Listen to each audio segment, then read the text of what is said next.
What do you mean my account is overdrawn? That's impossible, I said, staring at my phone with carefully crafted surprise as Nathan's so-called sister Diana ranted about the rent money he'd promised her. My smartwatch vibrated with another bank alert, the fifth one in the last hour. He did what? I kept my voice perfectly steady, my face a mask of confusion, letting her believe I was just learning about my husband's betrayal for the first time.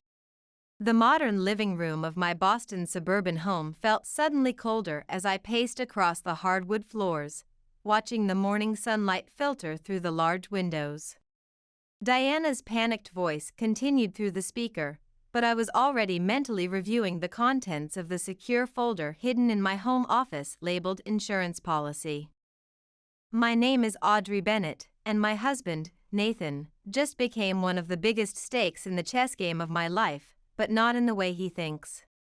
That Sunday morning when I woke up to an empty bed and checked my phone to find his cold farewell text felt like a punch to the gut, even though I'd been anticipating it for weeks. I loved you once, but you've always put your work first. I can't do this anymore. Goodbye. Such calculated cruelty, carefully worded to make me feel guilty while he robbed me blind. I'm so sorry, Diana, I said into the phone, my free hand already pulling up the bank app to document the latest attempted withdrawal. I had no idea he was planning this. I'm just as shocked as you are. The tremor I added to my voice was a nice touch, I thought. I'm a corporate accountant in Boston, and I've spent the last decade tracking financial inconsistencies for some of the largest companies on the East Coast. So when my own husband started showing signs of planning his great escape 6 months ago, he couldn't have chosen a worse target. The bitter irony almost made me smile despite everything. The first red flag appeared in February when Nathan casually asked about our retirement accounts over dinner, showing sudden interest in our finances after years of letting me handle everything. Just thinking about our future, he'd said with that winning smile that once made my heart flutter. Within days came the hushed phone calls that ended abruptly when I entered the room, the unexplained business meetings that left his location tracker in places no business would be conducted, and the way he'd quickly switch tabs on his laptop whenever I walked by. Classic signs of someone planning to vanish. In my line of work, I'd documented these patterns countless times for other victims. What Nathan never realized was that every suspicious transaction, every hidden purchase, every attempt to quietly siphon our money into his secret accounts, I tracked meticulously. Each step he took to try to con me became another piece of evidence, carefully documented, time-stamped, and secured in multiple locations, digital copies sent to my lawyer, physical copies locked away, and backups shared with my colleague Gabriella. By the time he sent that calculatedly cruel goodbye text, thinking he'd executed the perfect escape, I had already protected our assets, flagged our joint accounts, and prepared for every possible scenario he might attempt. My dog Rufus, a rescue golden retriever who'd been my comfort through many long nights of evidence gathering, nudged my leg with his nose as if sensing my tension. I scratched behind his ears absently while watching another fraud alert pop up on my phone. So when the cascade of failed transaction notifications began flooding my phone that Monday morning, I couldn't suppress the small, satisfied smile that formed on my lips. Nathan believed he was 10 steps ahead, but he had no idea he was walking straight into a trap engineered by someone who specialized in catching people exactly like him. My phone continued buzzing with alerts, declined transactions, failed withdrawal attempts, frozen accounts, each notification a confirmation that my preparations had worked perfectly. Each one felt like the satisfying click of a lock falling into place. As I listened to Diana's impressively convincing performance of sisterly concern on the phone, he promised the money would be there today.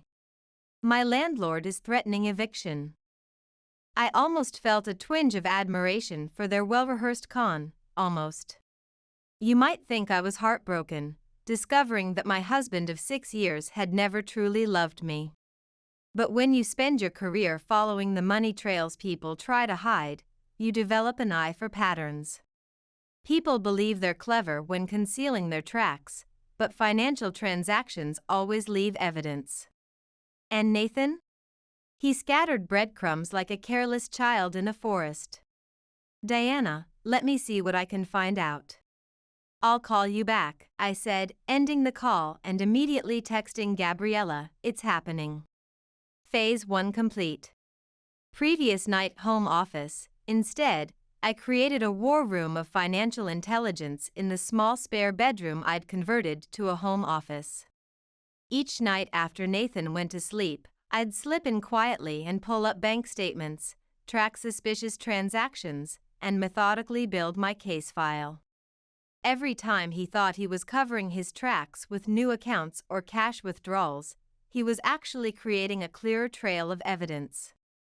I installed a small, discreet camera in the office that caught him accessing my laptop 3 separate times when I was out. My personal detective work revealed a pattern of slow, calculated attempts to drain our joint accounts. I watched him testing boundaries, moving small amounts first, then gradually larger sums, all while thinking I remained completely oblivious. You're working late again? Nathan would ask, his voice dripping with performative concern as he leaned against the doorframe of our home office, designer watch gleaming on his wrist. Is everything okay at the firm? Just catching up on some financial reports, I'd reply with a tired smile, careful not to let my gaze linger too long on his face. I never mentioned that the reports I was analyzing included detailed spreadsheets of his own suspicious activities, meticulously documented and time-stamped.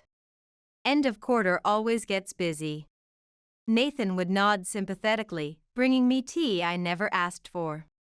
Don't work too hard. You deserve a break. The irony of his fake concern made my skin crawl, but I'd smile gratefully and return to my work, tracking the man who was plotting to destroy me. The breaking point came 3 weeks ago on a rainy Tuesday evening. I was actually working late at the office, reviewing a legitimate client case, when Gabriela Rodriguez burst through the glass door of my office without knocking. The overhead fluorescent lights made her normally warm complexion look pale, and she clutched her tablet so tightly her knuckles had turned white. Audrey, you need to see this right now, she said, her voice low and urgent.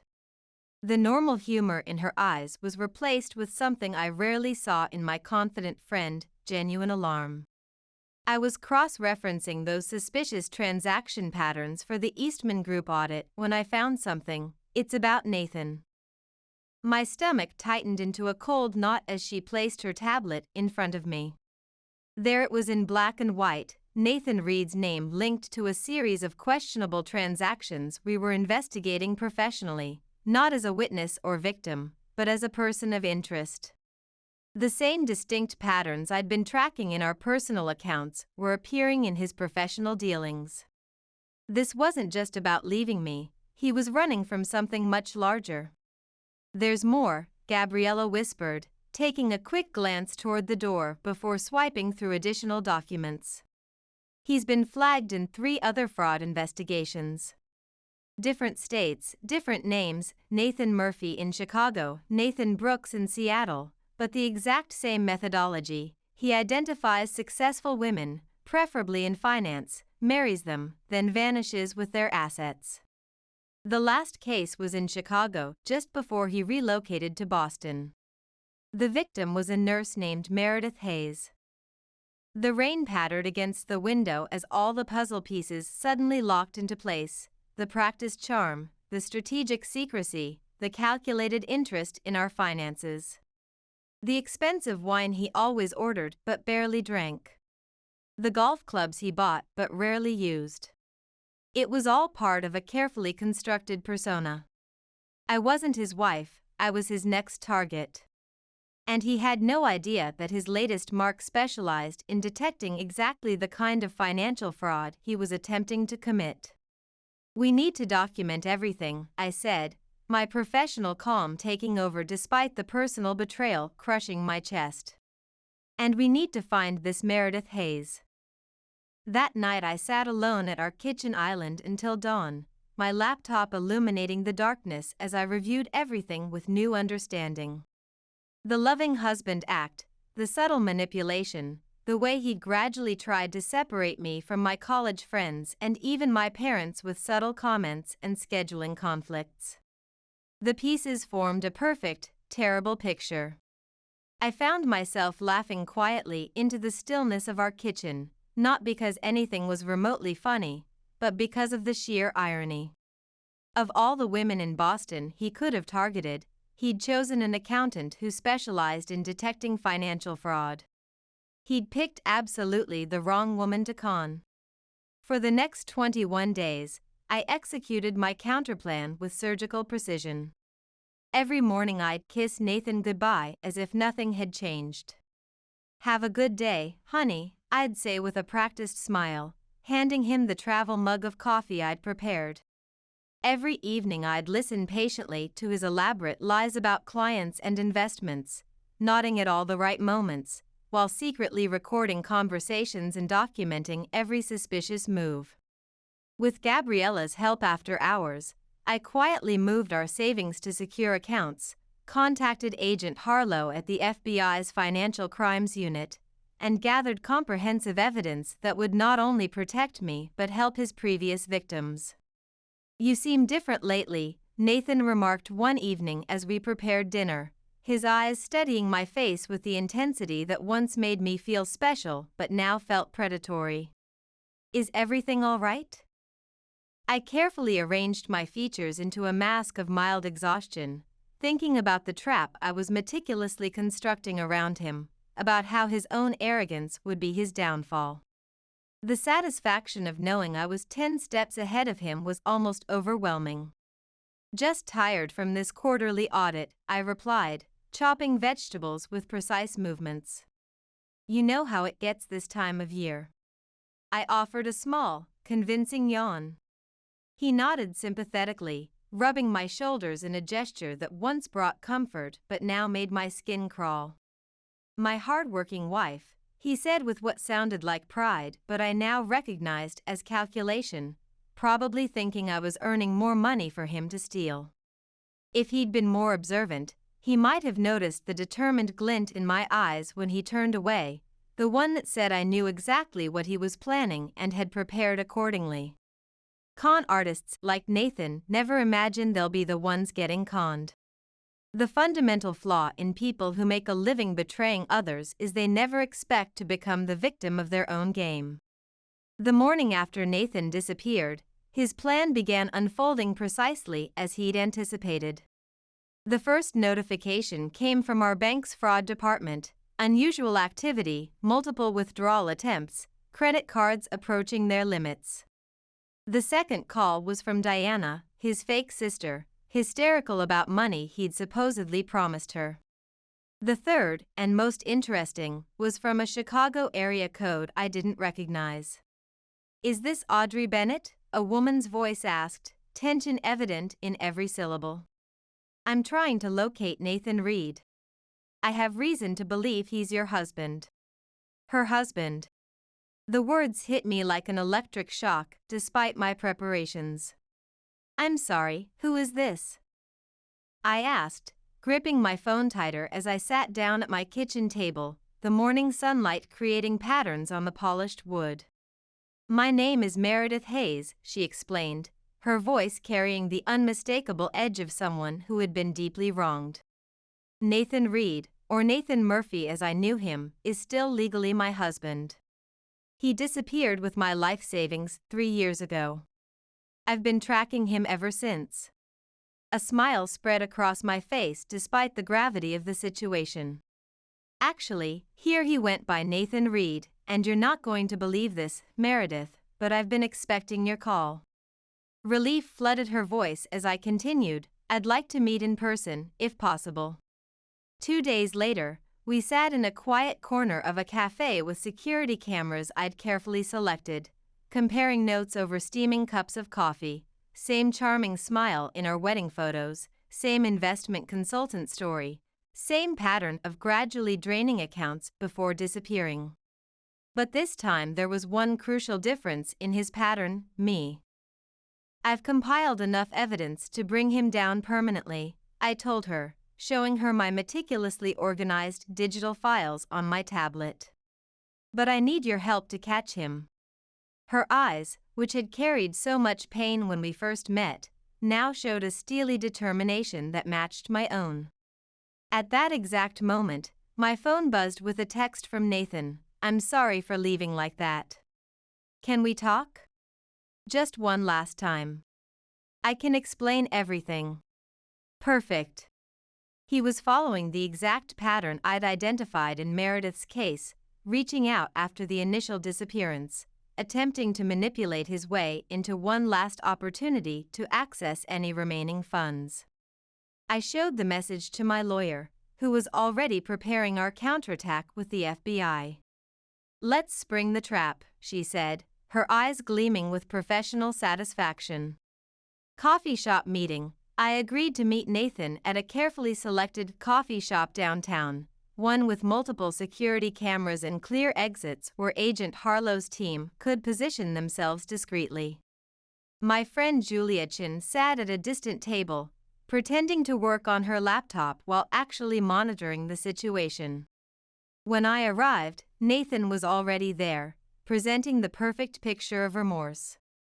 His normally immaculate hair was slightly disheveled, his eyes deliberately reddened, his designer clothes just rumpled enough to suggest distress without looking unkempt.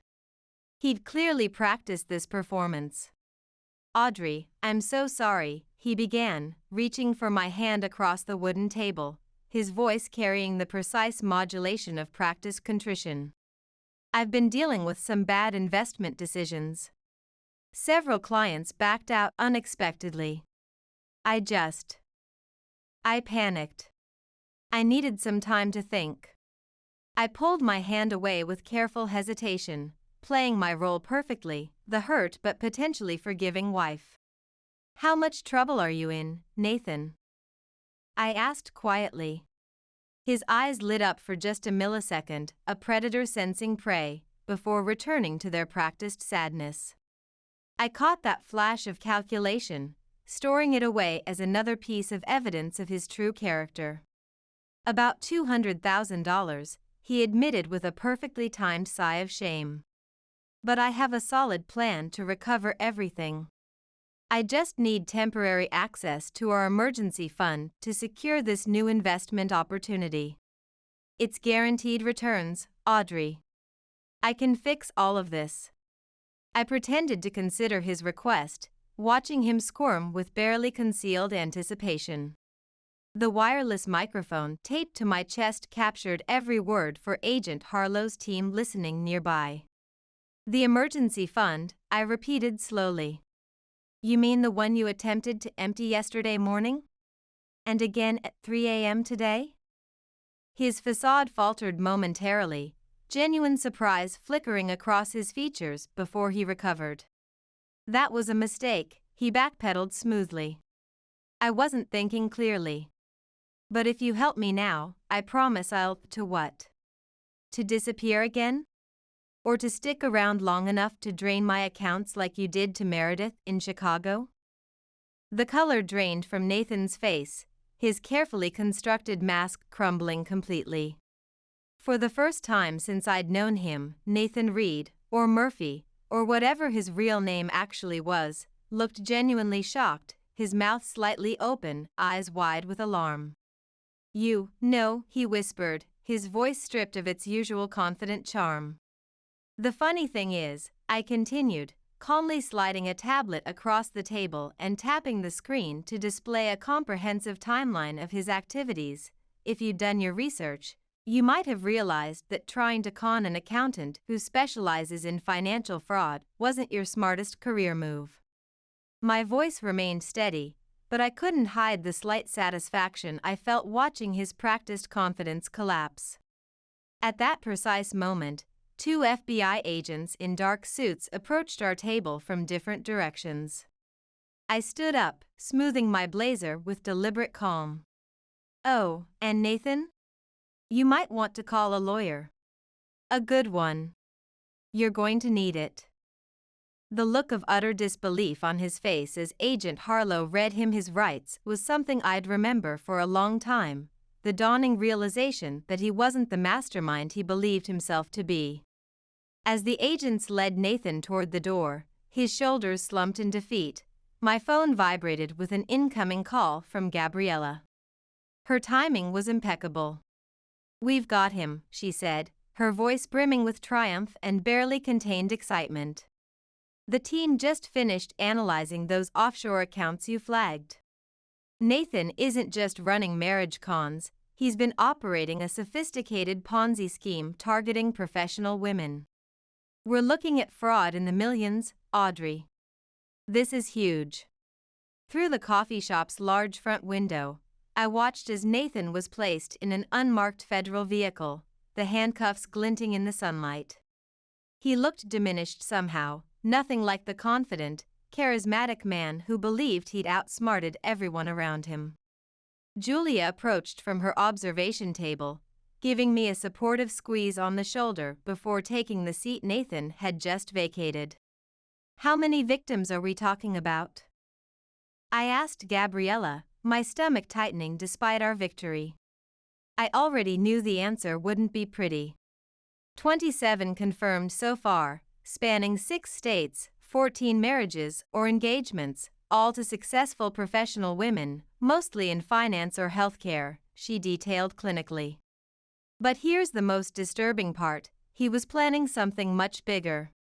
We found business plans and incorporation documents for a new investment firm he was setting up. He was going to use your credentials, your reputation, and your client contacts to lure in high-net-worth individuals. The potential damage would have been in the tens of millions. I thought about all those evenings when he'd casually ask about my work, showing what I'd interpreted as supportive interest. The times he'd offer to proofread my presentations or suggest improvements to my client pitches. He wasn't being a supportive husband, he was gathering information, studying my professional methodology, planning to exploit my hard-earned reputation for his most ambitious scam yet. "The irony," I said, absently stirring my now-cold coffee, "is that if he hadn't gotten so greedy, if he'd just stuck to his usual marriage and disappear routine, he might have slipped away again. But he just had to go bigger." "That's not even the best part," Gabriella continued, her voice rising with excitement. "Remember that exclusive country club membership he insisted was essential for networking last year? Turns out he was using it specifically to target Julia Chen. He was already laying the groundwork for his next disappearing act while you were still in the picture." Julia nodded grimly across from me, confirming Gabriella's words. I recalled all those Sunday golf games Nathan had suddenly become passionate about, the evening networking events he'd attend alone because I was too busy with work.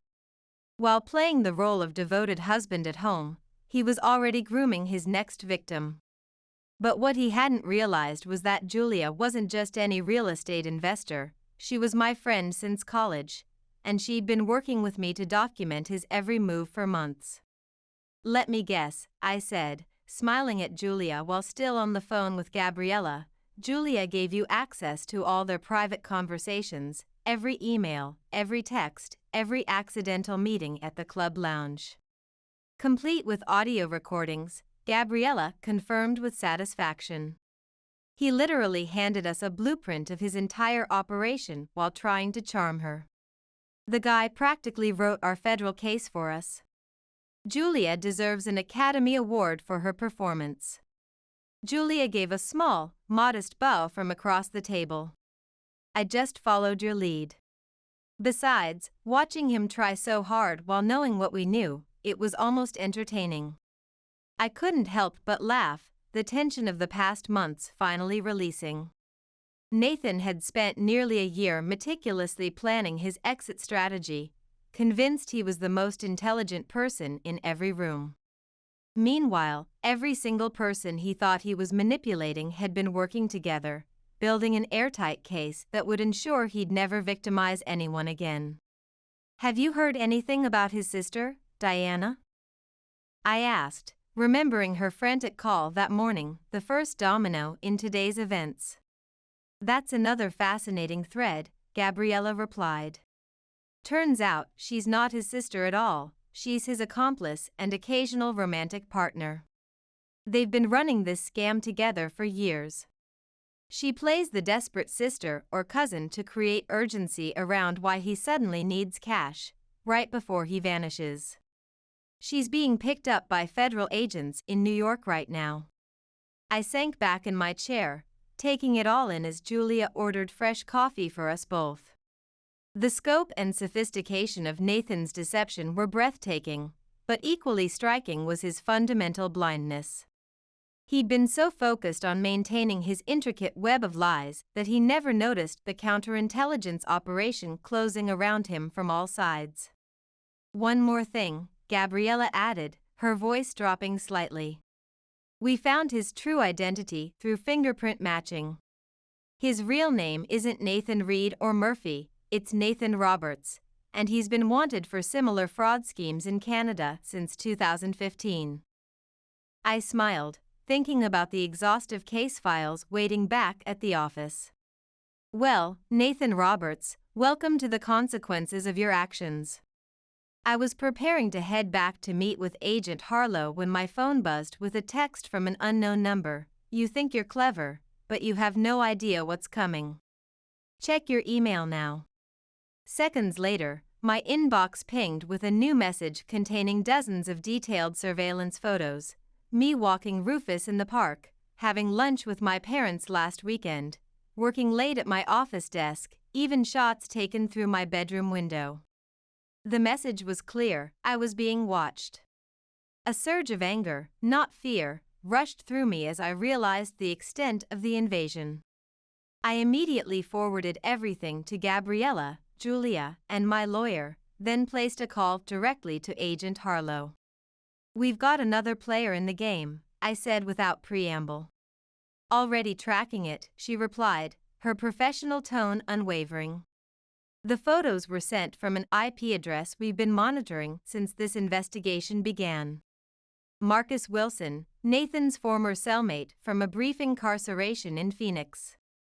He's been operating as Nathan's enforcement arm, surveilling and threatening victims who get too close to exposing their operation. I thought about Meredith Hayes, wondering if these intimidation tactics were why she'd waited so long to come forward with what she knew. "Where is Wilson now?" I asked Agent Harlow, a sense of urgency building. "That's the problem, we can't pinpoint his location, but he's probably..." Agent Harlow stopped mid-sentence, the sound of rapid typing in the background. "Hold on. We're detecting activity on one of Nathan's frozen accounts. Someone's trying to access it right now, from inside your house." My house? Where I'd left my laptop running our surveillance software. My stomach dropped as I immediately called Meredith, who was supposed to be waiting there for me. The phone rang 3 times before she answered. We have a situation," she whispered, her voice barely audible. "Diana's here. She must have had a key or known how to pick the lock. She's trying to access Nathan's accounts from your computer." Diana, the fake sister who was supposedly being arrested in New York. My mind rapidly assessed the possibilities. Either the arrest had failed or... "Meredith, get out of there immediately. Diana's not working alone." I was already moving toward my car, Julia following close behind. I heard a loud crash through the phone, followed by Meredith's sharp intake of breath. "Too late," she whispered. "Wilson's here too. He just came through the back door." My heart hammered in my chest, but my training kept my thoughts crystalline in their clarity. This desperate move was exactly the kind of last-ditch effort I'd anticipated and prepared for. "Meredith," I said calmly, "remember our contingency plan? It's time to activate Protocol 3. Through the phone, I heard Meredith's voice shift from fearful to controlled. "Hey Diana, before you and your partner do anything you'll regret, you might want to look at what's actually on this screen." I couldn't help but smile, knowing exactly what they were seeing. Every file, every account, every piece of evidence wasn't just stored locally on my laptop, it was being live-streamed to secure FBI servers. Plus, the entire house had been wired with surveillance cameras after I'd discovered Nathan's true identity, with agents positioned strategically in the neighborhood. "It's over," I heard Meredith say with remarkable composure. "Look outside." The unmistakable sound of police sirens filled the background, growing louder by the second as FBI agents converged on my property. Within minutes, both Diana and Wilson were in custody, and Meredith was safe. I arrived home to find Agent Harlow waiting for me in my driveway, the flashing lights of law enforcement vehicles illuminating the early evening sky. Yellow crime scene tape cordoned off my front yard, neighbors watching curiously from their porches. "Quite the elaborate chess game you orchestrated," she said with professional admiration. "You anticipated they'd make exactly this move." I surveyed my home, now an active crime scene with federal agents collecting evidence. People like Nathan, Diana, and Wilson always get desperate at the end. They're so accustomed to controlling every situation that they can't handle losing that control. I watched as the agents led a handcuffed Diana and Wilson to separate vehicles. I just needed to make them believe they had one final opportunity to win. Well, with this home invasion, the intimidation attempts, and the surveillance photos, we can add witness intimidation, conspiracy, and stalking charges to their already substantial list, Agent Harlow said, satisfaction evident in her typically stoic expression. "Your comprehensive trap worked flawlessly." Rufus barked from inside Agent Harlow's car where he'd been kept safe during the operation. I thought about Nathan sitting in his holding cell, likely still confident he could charm or negotiate his way out of trouble. He had no idea that his desperate final gambit had just provided exactly the additional evidence needed to ensure he'd never victimize another person. 2 months later, I sat in the federal courthouse, watching Nathan's carefully constructed world disintegrate completely. Gone was the charismatic smile and confident posture, replaced by a hollow-eyed look of utter defeat as the judge delivered his sentence. The designer suit had been replaced by standard-issue clothing, his once perfect hair now grown out and unkempt. "Nathan Roberts," the judge pronounced, her voice resonating through the hushed courtroom, "for multiple counts of wire fraud, identity theft, conspiracy to commit fraud, money laundering, and witness intimidation. This court sentences you to 25 years in federal prison, with no possibility of parole for 15 years. I caught his eye as U.S. Marshals led him away. For a brief moment, the carefully maintained facade crumbled completely, revealing the panic and rage beneath. The man who had texted me "I loved you once, but you always put your work first" now faced a future where love, freedom, and control, the things he'd manipulated to harm others, were permanently beyond his reach. Diana and Wilson didn't fare much better in their separate trials. Both eventually accepted plea deals to avoid maximum sentences, but they would still serve substantial prison time. As part of their agreements, they provided detailed evidence against Nathan's entire network, exposing operations that spanned 3 countries and involved dozens of accomplices. Meredith sat beside me during the sentencing, squeezing my hand in solidarity as Nathan's victims, our unexpected sisterhood of survivors, stood one by one to deliver their impact statements. Each woman shared a similar story of deception and betrayal, but each ended with the same powerful message of reclamation. We hadn't just received legal justice, we had reclaimed our power, our dignity, and our trust in our own judgment. The spring sunshine streamed through the courthouse windows, symbolizing the new beginning that had emerged from winter's darkness. After the proceedings concluded, Agent Harlow approached me with an envelope in hand. The Bureau could use someone with your specific skill set and personal experience with financial fraud cases. Have you ever considered consulting for us? We have a new task force focused exclusively on romance and marriage fraud schemes. I thought about all the other Nathans out there, all the sophisticated scammers who believed they were too clever to be caught. The opportunity to help prevent others from experiencing what I and so many women had endured felt like the perfect next chapter. You know what? I think I'd like that very much, I replied, accepting the envelope containing the formal offer. As I walked out of the courthouse into the bright Boston spring sunshine, Meredith and Julia flanking me on either side, I felt lighter than I had in years. Nathan had believed he was destroying me, but he'd only catalyzed my transformation into someone stronger and more determined. The weight of betrayal had been replaced by purpose. Now I had a new mission, ensuring Nathan Roberts would be the last con man to underestimate a woman with financial expertise and a passion for justice. The thought made me smile as we descended the courthouse steps together, heading toward a future none of us had anticipated but all of us had helped create.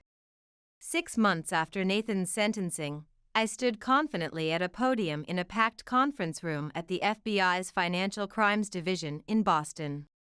The presentation behind me detailed what had become officially known as the Reed case, though neither of those names belonged to us anymore. I'd reclaimed my maiden name, Bennett, wanting no lingering connection to any of Nathan's carefully crafted identities. The contemporary con artist rarely uses physical weapons, I explained to the attentive room of federal agents, analysts, and new recruits. Instead, they weaponize trust, emotional manipulation, and digital technology. But no matter how sophisticated their schemes become, they invariably leave financial traces. The key is knowing precisely where and how to look for those patterns. I clicked to the next slide showing a complex network diagram of interconnected fraud cases we'd identified. The specialized program I'd helped develop with the FBI's Financial Crimes Unit was already yielding significant results. 3 major romance scam operations had been dismantled in the past month alone, resulting in the recovery of millions in stolen assets and the arrest of over a dozen perpetrators. Meredith had become an invaluable consultant to our team, her first-hand experience providing crucial insights into how these predators selected and groomed their targets. Financial predators count on shame keeping their victims silent, I continued, making eye contact with the diverse group of professionals hanging on every word. By creating a system where victims can safely come forward without judgment, we've removed their most powerful protection, secrecy. After the presentation concluded to enthusiastic applause, I checked my phone to find a message from Gabriella. Another victim of Nathan's had been located in Vancouver, a small business owner who, unlike the rest of us, had lost absolutely everything: her home, her retirement savings, her family business of 20 years. But this time, we could offer more than sympathy. The forensic team had finally decrypted Nathan's hidden files, revealing offshore accounts scattered across 3 continents. We can recover at least 60% of what she lost, Gabriella's message concluded. Call me when you're done. As I gathered my materials, I found myself reflecting on that cold Sunday morning when I'd awakened to find Nathan's calculated farewell text, how he'd tried to devastate me with those carefully crafted cruel words designed to make me blame myself. Instead, his attempts to destroy me had inadvertently given me something powerful: the opportunity and platform to help others fight back against financial predators like him. That evening, I relaxed on the balcony of my new waterfront apartment overlooking Boston Harbor, Rufus contentedly sleeping at my feet. The spring breeze carried the scent of salt water as I sipped a glass of wine, appreciating the profound irony of my situation. Nathan had dedicated his life to exploiting strong, successful women, systematically stripping them of their assets and self-confidence. Yet in the end, he'd unintentionally created something far more powerful than his schemes, a nationwide network of survivors transformed into advocates, all committed to dismantling the systems that enabled men like him to operate. My phone lit up with a group message from our survivor network. Another case had just resulted in a conviction in Florida. Another predator stopped. Another victory. I smiled, watching the harbor lights twinkle in the gathering dusk. Sometimes the most satisfying form of justice isn't just surviving, it's emerging stronger, more purposeful, and helping others do the same. In trying to diminish me, Nathan had inadvertently set me on the path to my most meaningful work. That realization brought a sense of peace I hadn't felt in years.